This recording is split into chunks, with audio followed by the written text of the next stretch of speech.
The body of a man has been found near a waterfall in New South Wales, after he was reported missing on Tuesday. The 54-year-old was last seen at a home on Kalinda Drive, Port Macquarie, on Tuesday, at 5:15 a.m.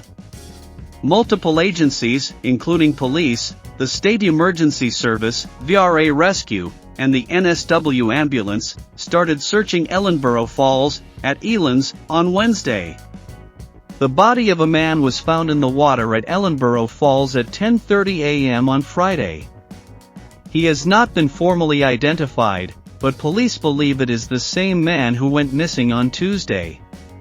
A crime scene has been established and a report will be prepared for the coroner. Investigations into the death continue.